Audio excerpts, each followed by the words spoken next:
Explorers broke into a Russian military base and found the ruins of a space shuttle.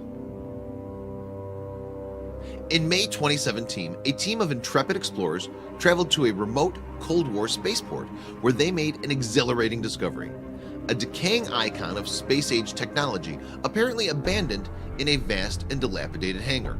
And thanks to their nifty drone, they were able to capture incredible footage of it before the authorities could discover them. The team in question included several urban explorers from Europe: Bob, Frederick, Jan, and Morton.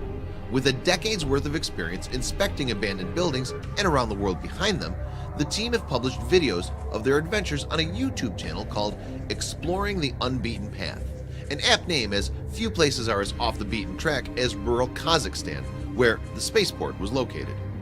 Moreover, the spaceport was not entirely abandoned, meaning that security personnel could apprehend them at any moment. Undeterred by the possibility of spending time in a Kazakh jail, though, the team went ahead with their mission, and the footage they obtained proves the old maxim that high risk brings high rewards. Their journey to the spaceport involved several days of travel through some spectacularly remote and hazardous terrain. Bordering the nations of Russia, China, Kyrgyzstan, Uzbekistan, and Turkmenistan, landlocked Kazakhstan is home to the Earth's largest dry steppe region, the Kazakh Steppe, which covers 1/3 of the country. Somewhere in this forbidding landscape, then, was the explorers' destination. The Kazakh Steppe is a vast, arid, and inhospitable expanse of grasslands and savannas. But owing to the fact that the area is sparsely populated, it makes an ideal setting for a secret spaceport. Not only does the wide-open terrain provide an abundance of hard-to-reach hiding places, but it's also perfect for the reception of radio communications from outer space. The spaceport was, in fact, established by Soviet decree in 1955, known as the Baikonur Cosmodrome. The site was actually the world's very first space launch facility, and what's more, measuring by 53 miles north-south and 56 miles east-west, the spaceport is an extremely large complex incorporating the world's largest industrial railway and 2 airports.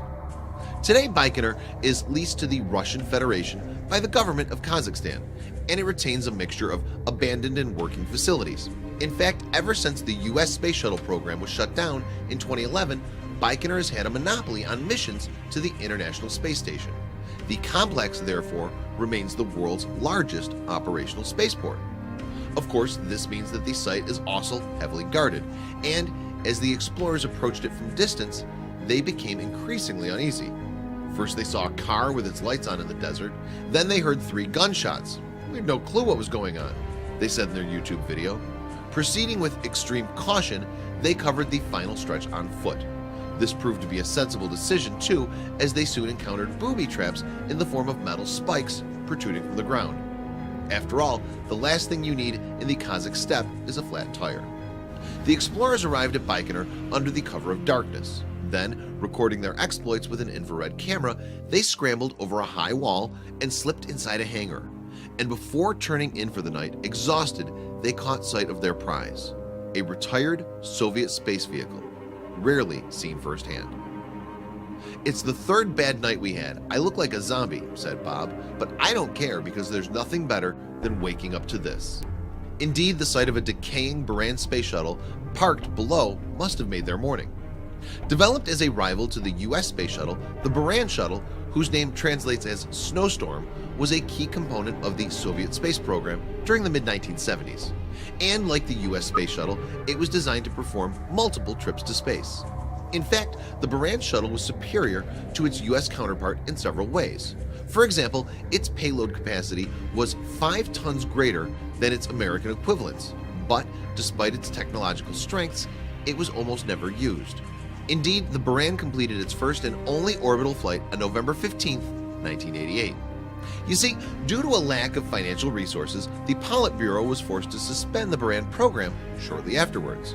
The project was officially retired in 1993, 2 years after the dissolution of the Soviet Union, and it left behind several shuttles in various states of completion, 2 of which were disassembled in 1995.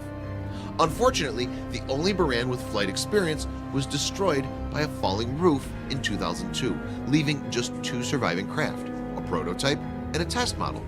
Today, these precious vehicles are slowly decaying in hangars at Baikonur Cosmodrome, a testament to the never-realized ambitions of the Soviet space program. But despite the failure of Buran, the behemoth spaceport can claim a number of historic successes. On October 4, 1957, the Soviet Union launched the world's first satellite from Baikonur. Dispatched to a low Earth orbit, Sputnik 1 broadcast radio pulses to Earth for 21 days until its batteries ran out. And so, the space race officially began. Meanwhile, as the United States scrambled to develop its own space program, the Soviet Union continued to rack up accomplishments thanks to its launch facilities at Baikonur. On April 12, 1961, Russian cosmonaut Yuri Gagarin made history as the first man in space. Then, in 1963, Valentina Tereshkova became the first woman to achieve that feat. Today, the future of the spaceport is uncertain. In 2004, Kazakhstan and Russia entered into a joint venture to develop a new launch complex at Baikonur for Russian Angara rockets. And while the project stalled in 2010 due to a lack of funds, Kazakhstan still hopes that the first rocket will blast off in 2025. Russia, meanwhile, has begun constructing a new and alternative $3 billion space complex in Siberia. Of course, Baikonur is a site of exceptional historic significance, meaning huge potential for touristic development. Indeed, there's already a small museum at the site. However, the logistical difficulty of getting to the Kazakh steppe makes it a place of limited appeal, and quite possibly the entire complex may fall into ruin one day.